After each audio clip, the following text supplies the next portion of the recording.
안녕하세요. 저는 지금 30대 중반에 인생의 풍파를 모조리 겪었다고 생각하는 여자입니다. 정말 제가 왜 이곳을 이제서야 알게 된 건지, 얼마나 대나무 숲 같은 공간을 찾고 있었는지 모릅니다. 당장이라도 떠들고 싶은 마음에 헐레벌떡 사연을 쓰고 있는데요. 제가 지금 무척이나 흥분한 상태라 이야기가 조금 뒤죽박죽이 될까 걱정이 되기도 합니다. 하지만 최대한 시간 순으로 제가 겪은 사건 순으로 쭉 사연을 적어볼 테니 한 글자도 놓치지 마시고 저를 따라해 주시면 감사하겠습니다. 저는 아주 예전부터 돈이 많은 시댁을 만나면 엄청나게 부유하고 행복한 삶을 살 거라고 생각했는데, 그것들은 전부 드라마에서나 나오는 일이라는 걸 나중에서야 알게 되었습니다. 제가 직접 경험해보지 않았더라면 돈 많은 시댁이 얼마나 괴로운 곳인지 꿈에도 모르고 상상만 하면서 살았겠죠. 저는 초등학교 교장 선생님까지 하고 정년퇴직을 하신 아버지와 집에서 자식들을 챙기는 것을 가장 우선으로 생각하시며 살아온 어머니 밑에서 자랐습니다. 항상 가정에 충실하셨던 분들이셨기 때문에 저의 유년 시절은 늘 행복하고 화목했다는 기억만 가득할 정도로 다정다감하신 분들이었습니다.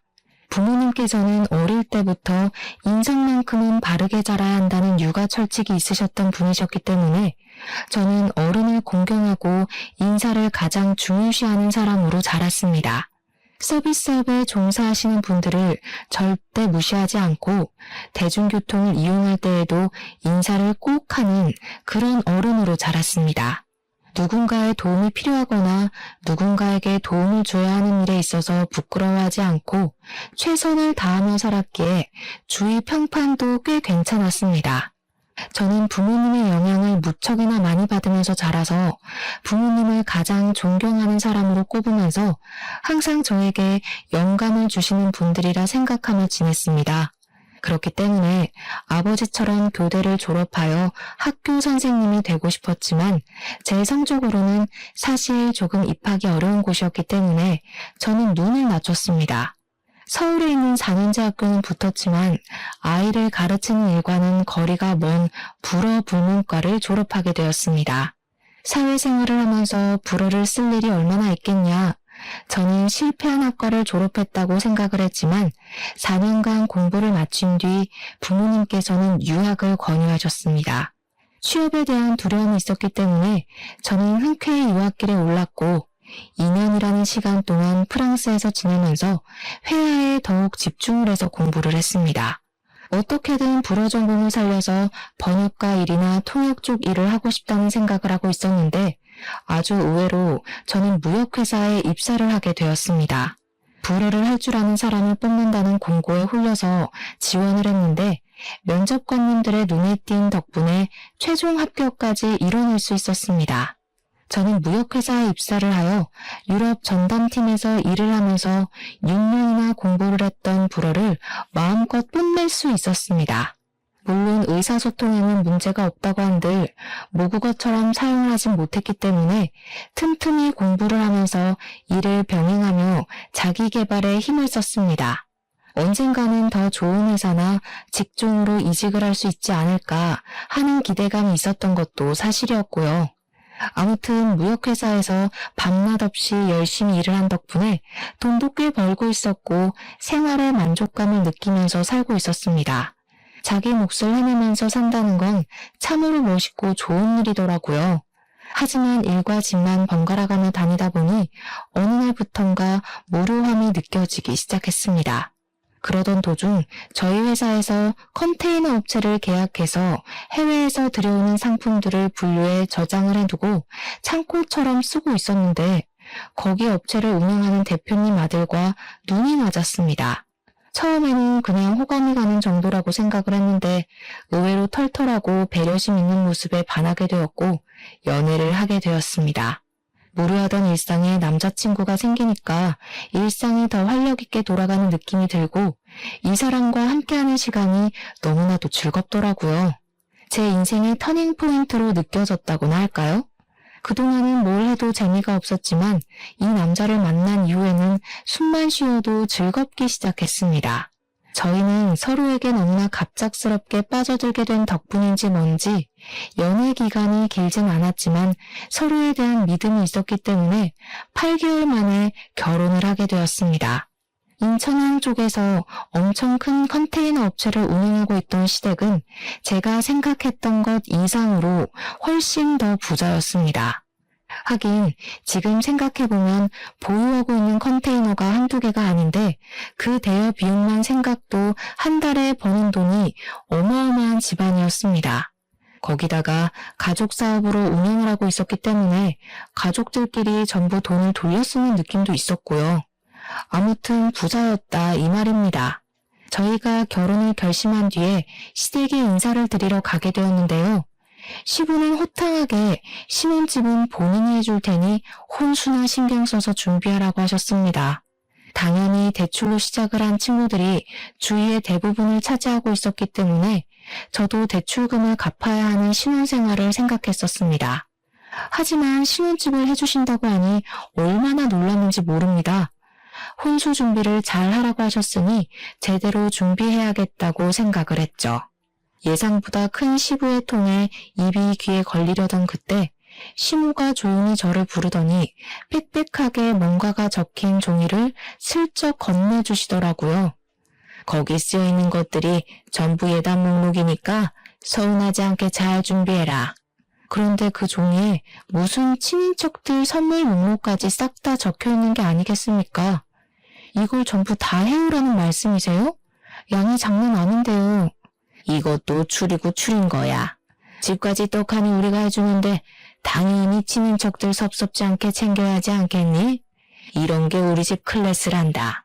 저는 너무 많은 목록과 비싼 가격의 상품들로 이루어진 예단 목록을 보고 멈칫할 수밖에 없었지만 그 이외의 모든 비용은 시댁에서 부담하시겠다고 하시더라고요. 그러니까 제가 준비해야 할 건 시댁 식구들의 친인척들에게 구색을 맞춰줄 것들만 챙기면 된다 이 말이었습니다. 결혼식부터 신혼여행에 신혼집까지 전부 시댁에서 준비를 해주겠다고 하시는데 제가 뭐 손해보는 장사는 아니라고 생각을 하기도 했고요. 저는 그 종이를 들고 집으로 와서 부모님께 보여드리며 이것만 제대로 준비하면 나머지 들어가는 비용은 걱정하지 않으셔도 될 것 같다고 했습니다. 저희 부모님께서는 예단 목록을 보고 조금 놀라시긴 했지만 그래도 딸이 결혼하는데 이 정도는 해줄 수 있다고 하시더니 준비를 싹 해주셨습니다. 그래서 그 목록을 전부 시댁으로 보내드렸더니 시모가 아주 싹싹하고 호탕한 며느리가 들어왔다면서 흡족해 하셨습니다. 저한테 돈을 쓸 때는 팍팍 써야 한다면서 앞으로 잘 지내보자고 하시는데 말 맞다나 우리 시모가 아주 호쾌하신 성격이구나 하고 저도 좋았죠. 하지만 그게 그런 성격이 아니라는 것을 뒤늦게 알게 되었습니다.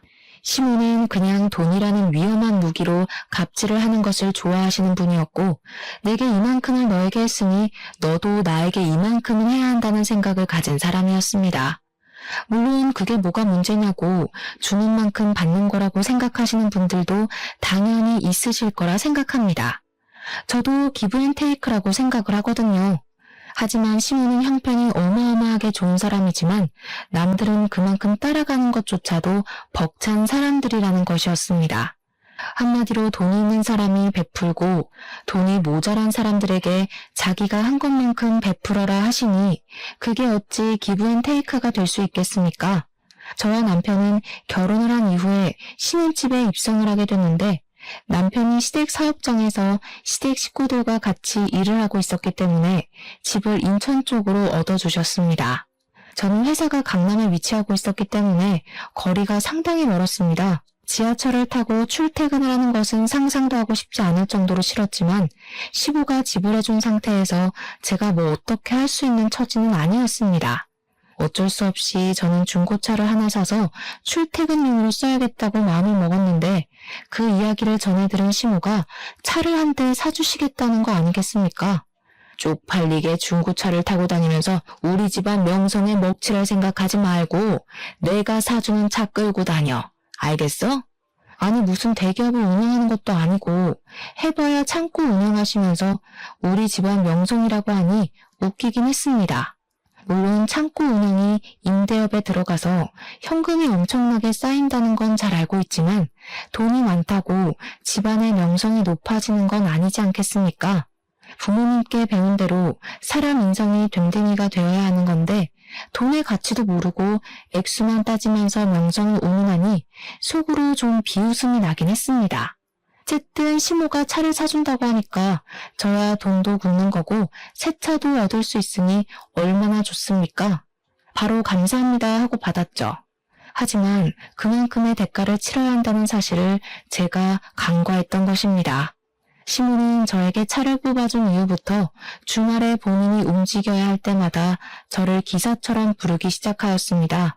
저에게 늘 하시는 말이 내가 비싼 차를 뽑아줬는데 네가 나를 모시고 거기도 못 가? 당연히 네가 나를 데려다 줘야지 였습니다. 여러분 생각을 해보세요.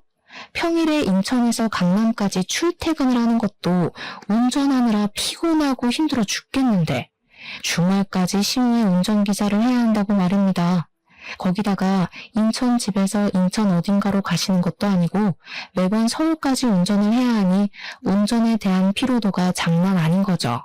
친구들이 전부 그쪽에 산다고 하시면서 압구정에 가자, 청담동에 가자 하시더니 나중에는 분당에 가야 한다, 판교에서 모이기로 하면서 먼 곳까지 데려다 달라고 하더라고요.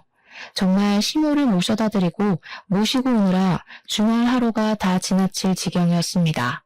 저도 남편이랑 데이트도 하고 싶고 주말에는 모든 족쇄와 굴레에서 벗어나 푹 쉬고 싶은 마음이 굴뚝 같은데 이게 무슨 팔자에도 없는 운전기사인지 이럴 거면 운전기사를 하나 부리시는 게 좋지 않을까 싶기도 하고 제가 며느리로 들어오기 전에는 어떻게 움직이셨는지 참 궁금해졌습니다.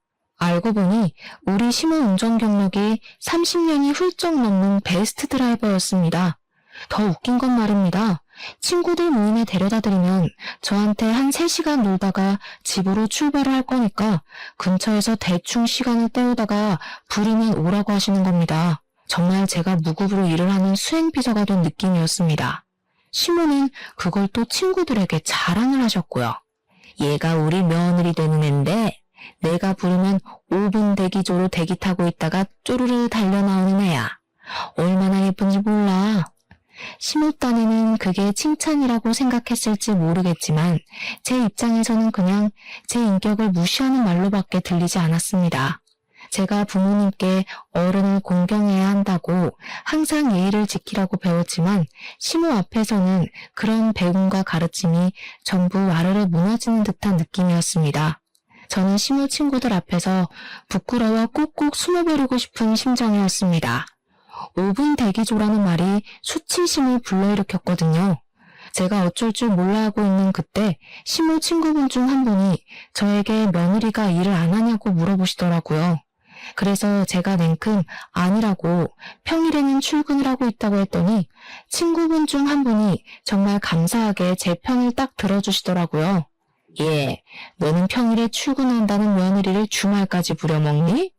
네가 일을 여유롭게 해서 모르는구나. 회사원들이 얼마나 힘들게 일을 하는데.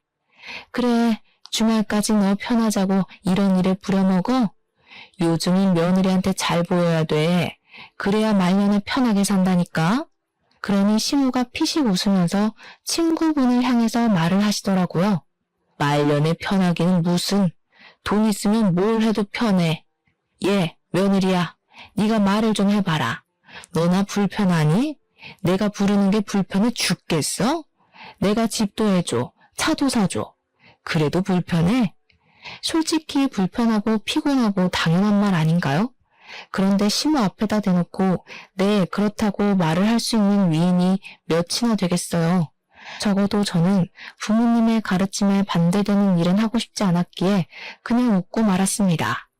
시모는 제가 당연히 싫다고 이야기한 게 아닌 줄 알고 생색을 내면서 우리 며느리는 자기한테 고마워서라도 그런 마음 가질 애가 아니라고 하셨습니다.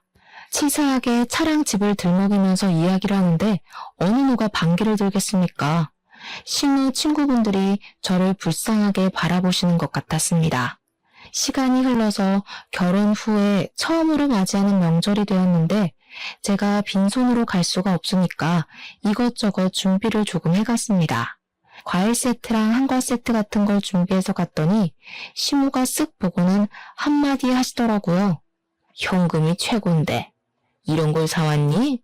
저희 시댁이 워낙 부자다 보니까 저도 현금을 생각하지 않았던 것은 아니지만 얼마를 준비해야 하는지가 막막해서 예매했기에 선물로 사간 것이었습니다. 10만 원 단위는 당연히 한 소리 들을 것 같았고 그렇다고 100만 원 드리기에는 너무나도 부담이 되었습니다. 시댁에만 드릴 수도 없는 노릇이고 친정도 똑같이 챙겨야 하는데 저희라고 부담스럽지 않은 금액이 아닐 수 없었습니다. 그래서 머리를 돌리고 돌려서 꽤 유명하고 고급진 포장으로 되어 있는 식품으로 선물을 사간 것이었단 말입니다.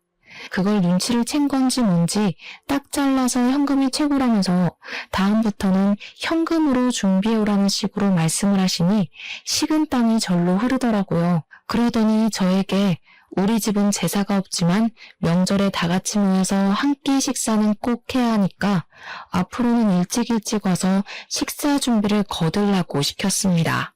제사가 없다는 게 솔직히 정말 큰 장점이긴 하잖아요. 결혼한 친구들 이야기를 들어보면 제사만큼 거지 같은 것도 없다고 했었거든요. 저도 오히려 제사상을 준비하는 것보다 가족들이 맛있게 먹을 수 있는 밥을 준비하는 게 더 낫다고 생각을 했는데 식사 준비라는 게 정말 만만치가 않더라고요. 항상 명절에는 사내 진미가 어우러진 밥상을 먹어야 한다면서 저한테 다음 명절에는 불도장에 갈비찜에 해파리 냉채까지 준비를 해오라고 하시더라고요. 제가 못 알아듣고 네? 하고 다시 여쭙자 손이 많이 가는 그 음식들을 일일이 준비해서 재료를 가지고 오라는 것이었습니다.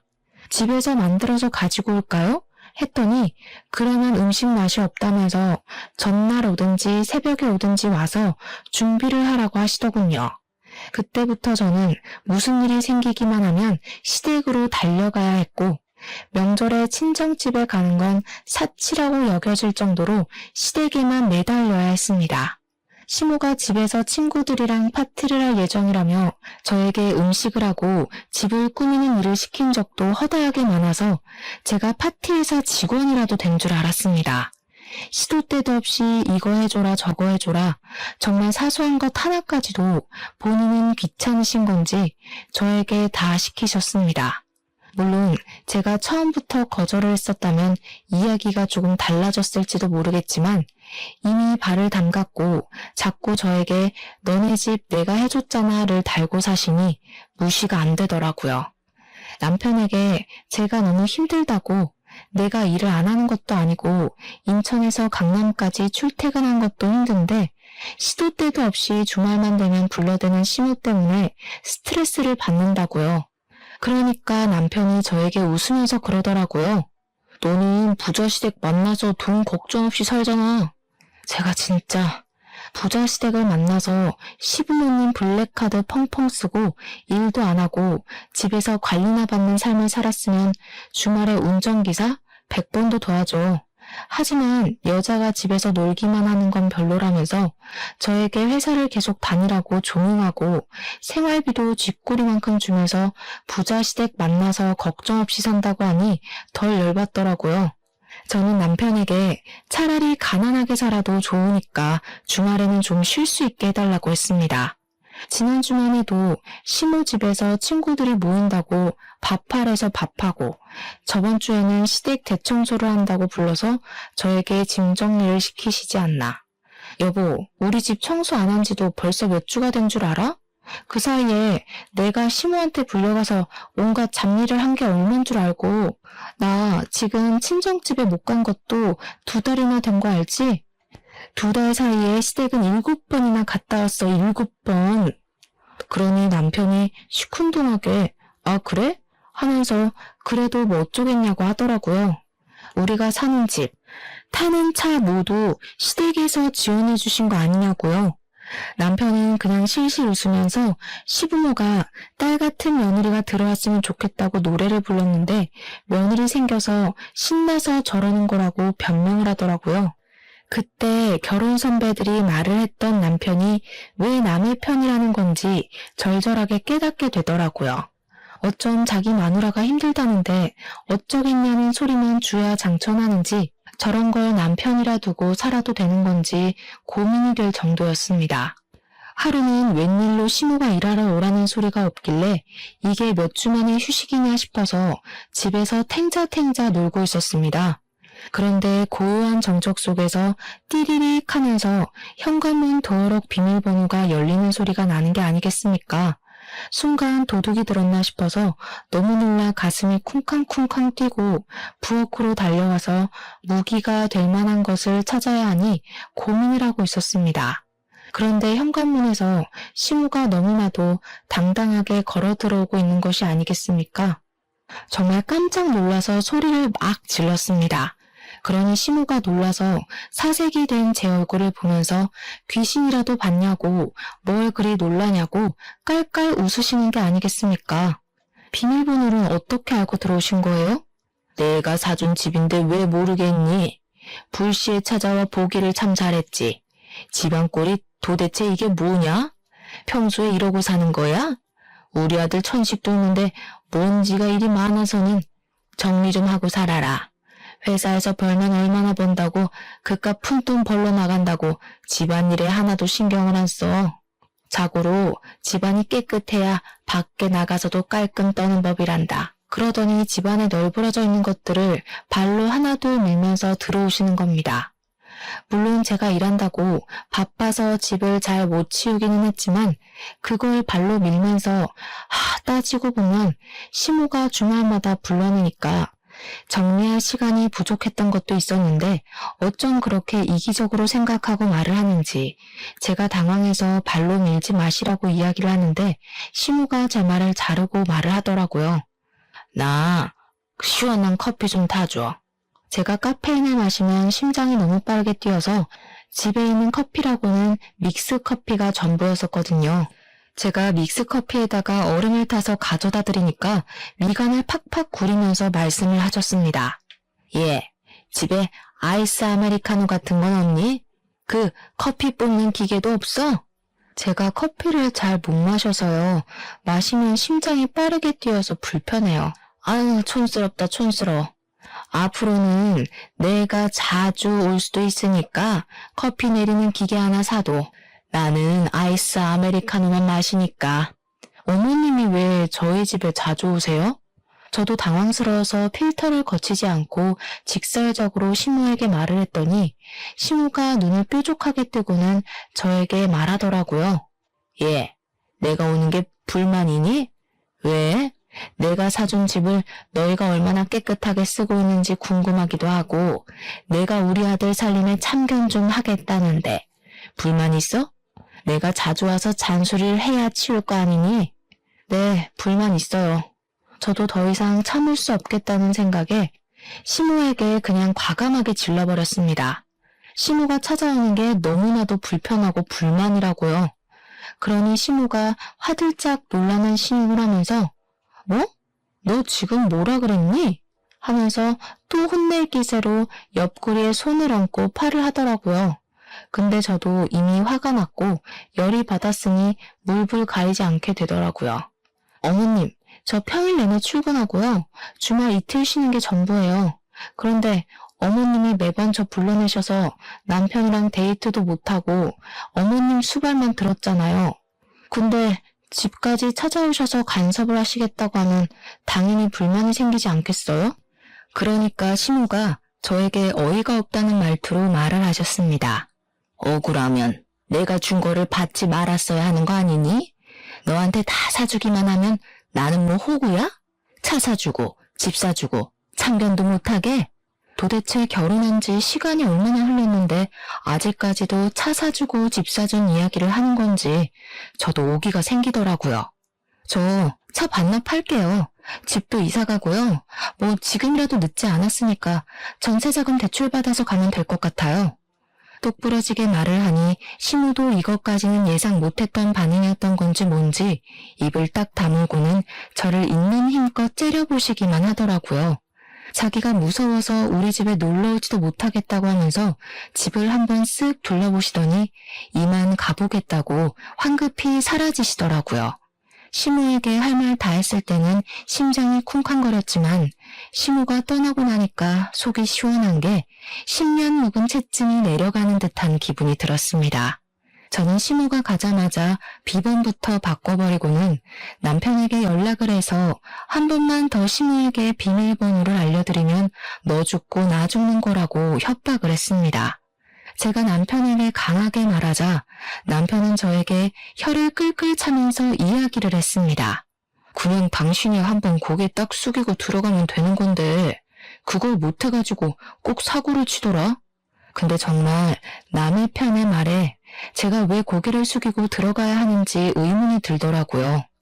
저는 이참에 남편도 버릇을 확실하게 고쳐놓는 것이 좋겠다는 생각이 들어서 평생 나랑 같이 살 건지 아니면 시모 품 안에서 살 건지 정리하고 이대로는 더는 못 살겠다고 했습니다.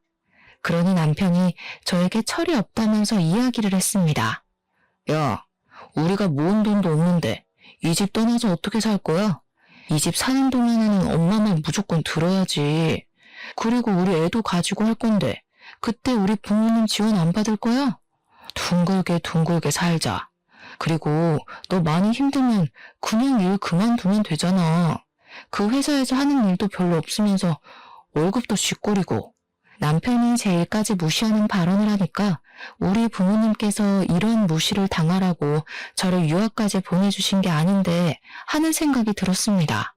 물론 남편이 버는 것에 비하면 얼마 되지 않는 돈일 수도 있지만 세상을 돈으로 급 나누고 무시하고 멸시하고 그러는 법이 어디 있습니까? 남편의 말은 시댁에서 지원을 해주는 게 친정보다 많기 때문에 당연히 친정보다 시댁 말을 더 잘 들어야 한다는 것이었습니다. 순간 과거에 돈 많은 시댁과 인연을 맺고 싶다고 생각했던 제가 우매하게 느껴졌습니다. 시댁에 돈이 많은 게 좋은 게 아니구나 하는 생각도 들었고요. 하지만 제 권리는 제가 찾는 것이기 때문에 그날 이후로 시모가 저에게 친구들 모임이 있으니까 와서 요리해라, 케이터링 준비해라 하는 거 싹 무시를 했습니다. 처음에는 눈치도 보이고 어려웠지만 자꾸 거절을 하니 이제 밥 먹듯이 거짓말이 술술 나오더라고요. 그냥 출장을 가야 한다고 거짓말을 하고는 하루 친구 집에 가서 자고 오기도 하고 어떤 날은 친정에 안 간 지 너무 오래돼서 가야겠다고 친정집에 가버리고요. 몇 번이나 거절을 하면서 그랬더니 시모가 열이 받았던 건지 갑자기 주말 아침에 예고도 없이 저희 집 배를 막 누르는 게 아니겠습니까? 인터폰에 떠있는 시모의 씩씩거리는 얼굴을 보는데 어우, 너무 꼴보기 싫더라고요.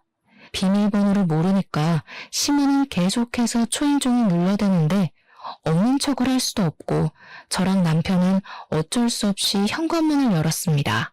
시모가 왜 이렇게 문을 늦게 여냐면서 구시렁거리며 집으로 들어오는데 양손에 장바구니를 가득 들고 오신 게 아니겠습니까? 저한테 장바구니 2개를 손에 쥐어주시면서 재료를 사왔으니까 얼른 요리를 준비하라고 하시더라고요. 아침 대바람부터 이게 무슨 일인가 싶어서 멍하니 시모를 바라보는데 남편 보고는 집 좀 치우자면서 청소기를 돌리라고 하시더라고요. 그러더니 저에게 통보하듯이 3시간 뒤에 자기 친구들이 우리 집에서 모이기로 했다는 게 아니겠습니까? 제가 연락을 하도 안 받고 시모를 슬슬 피하니까 열이 받은 시모는 친구들 모임을 우리 신혼집에서 하기로 결정을 내리고 친구들을 초대해버린 것입니다. 저랑 남편이랑 둘 다 어이가 없어서 벙쪄가지고 말도 없이 갑자기 이러는 게 어디 있냐고, 왜 우리 집에서 모이는 거냐고 막 화를 냈습니다. 물론 저는 별말하지 않았고 남편이 막 오버스럽게 화를 내면서 말을 하더라고요. 그러니 시모가 저를 콕 가리키면서 며느리가 이 핑계 저 핑계를 대면서 빠져나갈 궁리만 해대는데 어떻게 하냐는 겁니다. 제가 자꾸 이거 해라 저거 해라 하는데 안 하고 요리조리 피해 다니기만 하니까 피할 수 없게 퇴로를 차단해버린 것입니다.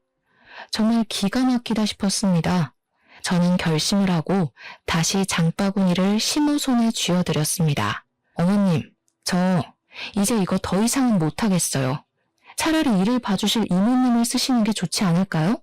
네가 배가 불러서 사람을 부리라고 이야기를 하는구나. 네가 나서서 하겠다고 해도 모자랄 판에 이모님을 쓰라고? 제가 이걸 언제까지 해야 돼, 어머님? 결혼하고 신혼집에 차 받은 거 이미 2년이 넘는 시간 동안 어머님 수발 들면서 다 갚은 것 같습니다. 저희도 이제 아이도 가져야 할 시기가 다가왔고 저희 부부의 시간을 보내기도 해야 하는데 제가 언제까지 어머님께 끌려다닐 순 없을 것 같습니다. 저는 최대한 시모가 감정적이지 않게 받아들일 수 있도록 조곤조곤히 이야기를 했습니다. 저희도 이제 결혼한 지 3년이 가까워져 오는 시기인데 당연히 아이도 낳고 해야 할 것 아니겠습니까? 딩크족도 아닌데 저희도 저희 계획대로 삶을 살아야 하잖아요. 부모님의 가르침대로 항상 어른을 공경하는 마음을 가지고 있었기 때문에 시모에게도 싫은 소리 한 번 없이 해달라는 거 다 해드렸던 것인데 저는 그냥 예쁨을 받고 싶었던 것이지 시모에게 잡일을 받고 싶어서 해달라는 대로 해드린 게 아니었던 거였습니다. 하지만 날이 갈수록 시모는 도가 지나친 요구를 하기 시작하셨고 부탁으로 시작되었던 일은 점점 명령이 되었습니다. 저는 이렇게 살다가는 평생을 시모의 뒤만 봐드리다가 인생을 보낼 것 같았기에 똑부러지게 거절의 의사를 비추고 더 이상은 안 되겠다고 말씀을 드렸습니다. 그러니 시모가 이 정도쯤은 예상했다는 듯이 저에게 당당하게 말을 하시더라고요. 누구 마음대로? 너는 이 집에 사는 동안 무조건 내 말을 들어야 해. 임신을 하겠다고? 그럼 회사부터 그만두고 이야기를 해라. 어차피 육아를 하다 보면 회사를 출근하기도 어려울 텐데 그만두고 나중에 일하고 싶으면 우리 사업장으로 들어오면 돼. 시모는 답이 정해져 있는 사람처럼 제 말은 깡그리 무시를 하고 본인이 할 말만 하셨습니다.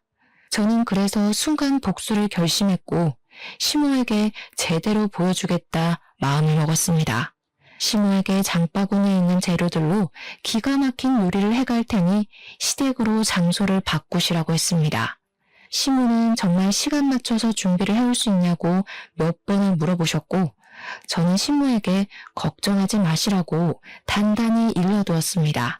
그러니까 시모도 알겠다고 하시면서 시간 맞춰서 시댁으로 가지고 오라고 하시고는 돌아가셨습니다. 남편은 널브러진 재료들을 보면서 이걸 다 어떻게 준비하려고 하냐면서 왔다 갔다 하는 시간도 있을 텐데 그냥 우리 집에서 모이는 게 낫지 않겠냐고 하더라고요. 저는 남편을 힘껏 째려보고 정강이를 발로 한 대 차줬습니다. 그리고 준비도 하지 않고 탱자탱자 시간을 보내면서 놀았습니다. 남편이 오히려 더 안절부절 못해하면서 발을 동동 구르길래 정신사납다고 가만히 있으라고 했습니다. 그리고 시모가 친구들이랑 모이기로 한 시간이 딱 40분 남았을 때 저는 시모의 집 근처로 차를 끌고 가서 주변을 둘러보았습니다. 그러니 제 눈에 딱 띄는 가게가 하나 있더라고요. 그곳은 바로 김밥들의 종류만 10가지가 넘는다는 분식집이었습니다. 저는 그곳에서 분식 종류를 엄청나게 포장을 했습니다. 떡볶이에 김밥, 돈가스, 우동, 김치볶음밥 같은 정말 평범한 분식을 말입니다. 그리고 엄청나게 가벼운 발걸음으로 시모의 집으로 향했는데 이상하게 너무나도 신이 나서 미치겠더라고요. 그동안 당했던 저의 모든 복수를 한 번에 해줘야겠다는 생각에 앞뒤 가리지 않고 행동을 하게 되었다고나 할까요? 제가 배를 누르니 현관문에서 시모가 버선발로 달려와 우리 며느리가 무슨 음식을 해왔을지 너무너무 기대가 된다고 설레발을 치시더라고요. 시모한테 기대해도 좋다고 말을 하고 집으로 들어가니 시모 친구들이 저를 보면서 너무 배가 고팠는데 좋은 냄새가 난다고 하시더라고요. 그러면서 며느리가 요리사 자격증이라도 있냐? 뭔 음식 냄새가 이리 좋으냐고 어서 차려보라고 하시더군요. 시모나 시모 친구들이나 전부 독인객인 아니겠습니까? 어떻게 남의 며느리를 그렇게 부려먹을 생각을 하는지. 시모 친구들도 처음에나 며느리 부려먹지 말라면서 제 편을 들어주셨지 시간이 지나니까 자기들도 저를 부려먹더라고요. 지금 와서 생각해보면 애초에 제 편을 들어줬던 그 행동들도 전부 가식이 아니었을까 싶습니다. 저는 미리 포장해온 분식집 음식들을 하나하나 식탁 위에 올려놓으면서 나무젓가락까지 세팅을 마치고 시모 친구들을 불렀습니다. 다들 이게 뭐냐는 얼굴로 저를 바라보시는데 시모의 얼굴이 점점 빨갛게 달아오르시더라고요. 저는 비닐 포장도 깔끔하게 벗기지 않고 위에 보이는 데만 북북 찢어서 시모 친구들에게 내밀었습니다. 여기가 바로 천국의 맛이라는 김밥집이에요. 엄청 유명해서 전국에 체인점만 수천 개가 넘는데 드셔보셨어요? 아니, 너 지금 이게 무슨... 제가 요리를 해보려고 하긴 했는데 역시 전문가의 손길이 훨씬 맛있지 않을까 싶어서 이렇게 준비해 왔습니다.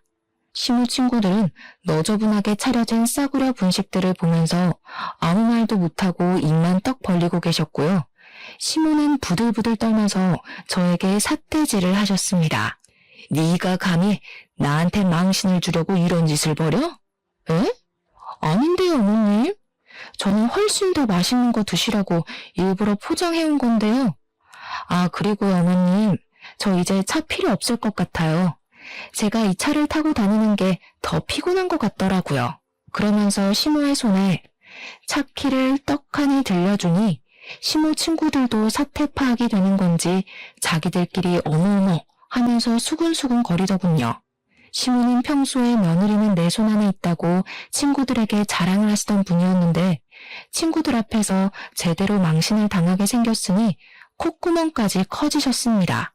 거친 숨소리를 뿍뿍 내뱉으면서 정말 저를 한 대 칠 기세로 째려보시는데 저도 간덩이가 배 밖으로 나와서 그런지 하나도 무섭지가 않더라고요. 그냥 이런 거지 같은 생활을 빨리 끝내고 싶은 마음만 가득했습니다. 야, 내가 집도 사줘 차도 사줘 너한테 얼마나 해줬는데 지금 이게 나를 뭘로 보고? 어머님, 말은 바로 하셔야죠. 집은 아들 주신 거고 차는 제가 돌려드렸잖아요. 그리고 차 얻어 타는 동안 제가 어머님 운전기사 매일같이 했는데 그건 왜 쏙 빼세요? 예단 목록도 A4 용지 한 장 꽉 채워주신 거 허리띠 졸라매고 빚까지 내서 해드렸는데 저는 뭐 맨몸만 왔나요? 너 지금 말 다 했어? 아니요, 다 안 했는데요. 거기다가 갑질은 또 오죽하셨어요? 이렇게 친구분들 모일 때마다 저 못 부려먹어서 암달난 사람처럼 구셨잖아요. 제가 그동안은 참아야 복이 온다고 생각해서 참았는데 이제 더는 못 참겠어요. 차도 반납했으니까 저 찾지 마시고 불쑥불쑥 아들 집이라고 비밀번호 눌러서 들어오시는 거 교양 없는 행동인 거 아시죠? 그러면서 가볍게 콧방귀를 끼고 나오는데 뒤에서 시무 친구들이 어머, 너 아들 집에 그렇게 막 들어갔어? 하는 소리가 들리더라고요. 시무가 제 이름을 외치면서 아악 하고 소리를 지르는 게 들렸지만 저는 애써 무시하고 택시를 타고 집으로 돌아왔습니다. 남편이 저한테 음식 준비도 안 했는데 안 혼났냐고 물어보더라고요. 그래서 분식집에서 포장을 해갔다고 하니까 놀래서 저를 쳐다보더라고요. 여보도 반품당하고 싶지 않으면 똑바로 행동해. 나랑 이혼하고 싶어? 그러니 남편이 고개를 절레절레 저으면서 이혼은 하고 싶지 않다고 하더라고요. 나는 지금 목 끝까지 이혼하고 싶다는 말이 차올랐거든? 근데 내가 마지막 기회 줄게. 나 차도 반납한 마당에 더 이상 무서울 거 없거든. 그니까 처신 잘해. 그러니까 남편이 고개를 끄덕였습니다. 시모가 언제쯤 찾아오나 기다리고 있는데 호랑이도 제 말하면 온다고 1시간쯤 지나고 시모가 씩씩거리면서 찾아왔더라고요. 야, 문 열어.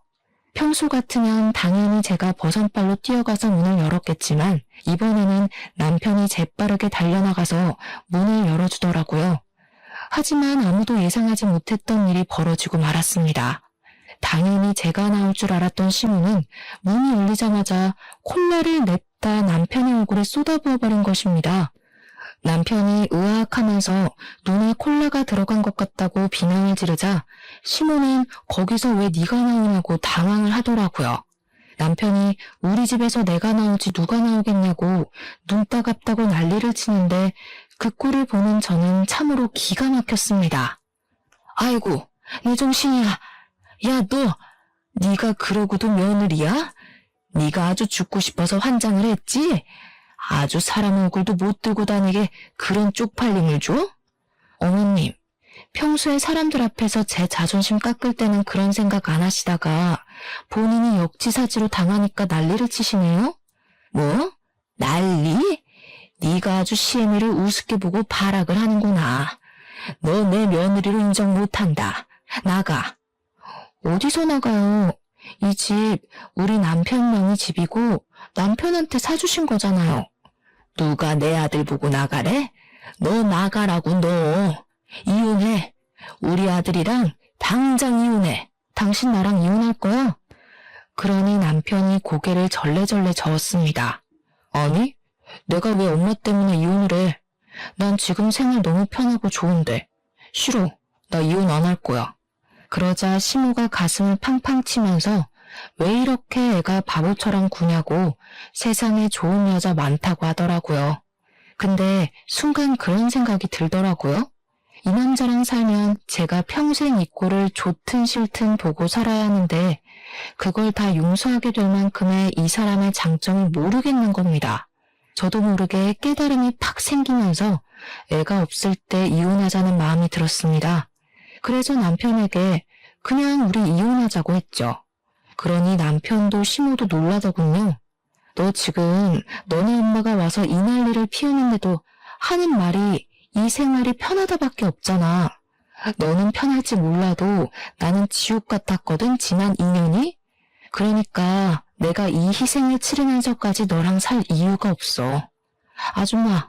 아줌마 아들 반품할게요. 앞으로 이 멍청이 잘 데리고 사시면서 아줌마 마음에 드는 여자랑 결혼시키세요. 그 말을 뱉고 나니까 너무나도 속이 후련하더라고요. 그리고 짐만 챙겨서 바로 친정으로 오는데 웃음이 그렇게 나더라고요. 친정 부모님께 모든 이야기를 전달하고 이혼을 하겠다고 하니 어머니는 말없이 안아주시고 아버지는 담배를 태우셨습니다. 남편은 그날 이후부터 매일같이 친정에 와서 잘못했다고 빌었지만 저희 부모님께서 각양각색의 방법으로 쫓아내다가 결국에는 경찰까지 부르게 되었습니다. 경찰이 오고 나서는 남편도 충격을 받은 건지 더 이상 찾아오지 않더라고요. 협의 이혼으로 처리가 잘 되어서 저는 위자료 자체는 못 받았지만 재산 분할로 넉넉한 돈을 챙겨받았습니다. 아이가 없어서 다행이었지 애라도 있었으면 애 때문에 이혼을 못했을 거란 생각이 들었죠. 앞으로 저는 돈돈거리는 사람들이랑은 거리를 두고 살기로 했고 제 가치를 인정해주는 사람을 만나려고 합니다. 전 시댁 식구들처럼 본인들의 가치를 제대로 알지 못하고 허세에 찌든 사람들이랑은 상종하지 않으려고요. 여러분들도 이런 악연이 있으면 얼른 끊어내시길 바랍니다. 저처럼 호구같이 있다가는 좋은 세월 다 허망하게 보내고 말 거예요. 아무튼 제 이야기를 들어주셔서 감사합니다.